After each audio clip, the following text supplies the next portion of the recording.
goodness. What y'all want me to say, man? But this was exactly what I was hoping wouldn't happen. I didn't do a pregame because I'll be honest with you, I don't like these Bengals traps. I'll be honest with you, it's a tough one. I mean, you walk in there and these Bengals who haven't been beaten before. Everybody keeps talking about the narrative of Lamar has never been beaten when playing the Bengals, and I just kept thinking like, oh crap, here we go. Here we go. I already did one post this season on a trap game, and it almost happened against the Indianapolis Colts.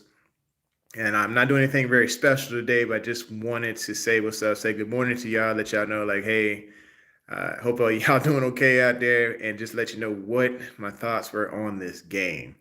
I think the first initial thoughts were, hey, that the Ravens were missing tackles left and right. Second was the A gap. The A gap was just absolutely atrocious as far as the Ravens defense. There was just a lack of tackling when it went down to that.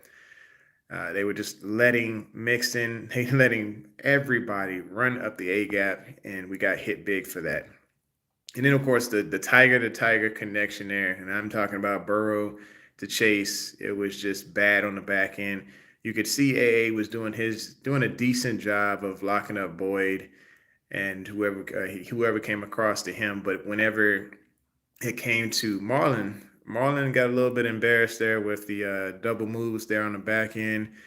Wasn't tackling very well. And I don't think anybody on the team was tackling very well. And not to say, credit does not need to go to Jamar Chase. The dude's an exceptional generational talent as they predicted. Everybody kept saying that the Bengals should have went after Penei Sewell, but you can see here that it was a huge boom for the Bengals to pick up Jamar Chase. Other things that I noticed is the Ravens running backs, they're just not getting it done. They are not getting it done on the ground. That's a shame because Lamar should not have to play hero ball. He should not have to play hero ball that much when it comes to the ground game. Le'Veon Bell, Freeman, they should be able to get it done. And what I did notice is that the guy who was getting it done just wasn't getting the carries. You saw it. I saw it. Tyson Williams should be the lead back, should be the only back in that backfield right there when it comes to first and second down. Third down, go ahead and give it to Freeman. I'm sorry, Bell is not what he used to be. He picked up one first down from what I noticed the other day. It just wasn't remarkable. As far as I'm concerned, you can toss all three of those guys and go ahead and trade for Marlon Mack, but I know the cap doesn't call for that. Marlon Mack would be an exceptional upgrade for the Baltimore Ravens if they decided to go that route. And then, what other things I noticed? So the A gap early was okay. They were actually doing a decent job. But later on, you could start to see between Matabike and between Williams, they started to just let things slip. And next thing you know, there were huge holes through there. There was a lot of confidence early in the first half with their ability to stop the run. And then I think there was another issue with the zero blitzing. The zero blitzing was a major issue because there was one-on-one matchups, and you could see the Ravens just were doing piss poor tackling after the coverage on the back end. The pressure just wasn't getting there. Excuse me, not Andy. Joe Burrow had a very clean pocket, and you could see he was able to do exactly what he wanted to do to the Ravens team. And when you throw in over 400 yards on the Ravens, there's a problem on the back end. And actually, it's a scheme problem. Wink has got to come up with a better scheme besides blitzing all day. I said this last year. He has to get pressure with four. They didn't get a sack until late in the fourth. I'm just like, okay, where are we at with this pressure? Oh wait, everybody's been screaming, oh wait this, oh wait that. Where's this guy at with this pressure? And then Lamar, going back to Lamar, this dude's got to spread the rock. He has to spread the rock around. It cannot be Hollywood all day. You saw when he went to Bateman, it was exceptional. The guy got 80 yards on his second game. Kudos to Rashad Bateman for doing what he needed to do. Hollywood, hey, you did your thing, but I think they just went to you entirely too many times. 14 targets in one game when you're only getting 80 yards.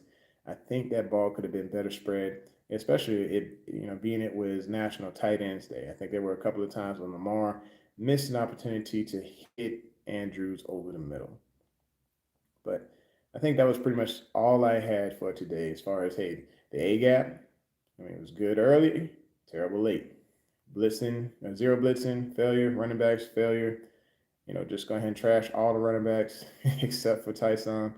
The tight ends, yeah, definitely make sure that they're covering the tight ends a little bit better tackling on the back end there. I think Rob Ryan needs to go ahead and take these guys through a tackling class, and I know that's not his specialty because he was a former secondary guy. But hey, look, they need to do something this bye week. They need to sit down and figure this out because if they don't, it's going to be curtains for this team early. I know they're 5-2 right now, and they're just sitting second in the AFC North, but if this continues and teams start to figure things out, I'm not saying figure Lamar out because it seems like nobody has an answer for that, but if they just continue to let him put it all on his shoulders and the rest of the team is more of sitting back watching, kind of like how everybody watched Kobe take a million shots, it's not going to end well for these Baltimore Ravens. Hey, thanks for coming through. I appreciate you. This is the home of original sports perspective. From our couch to yours. And make sure you hit that like button, hit that subscribe, and smack that bell so you know when it's going down.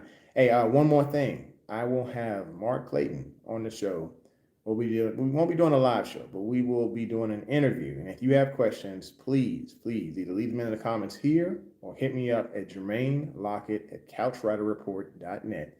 And I'll make sure your question gets on the show. Just leave your name, where you're from, and what your question is, and we'll ask it to Mark. We have some good questions for him so far. So y'all take care. Have a great day. Peace.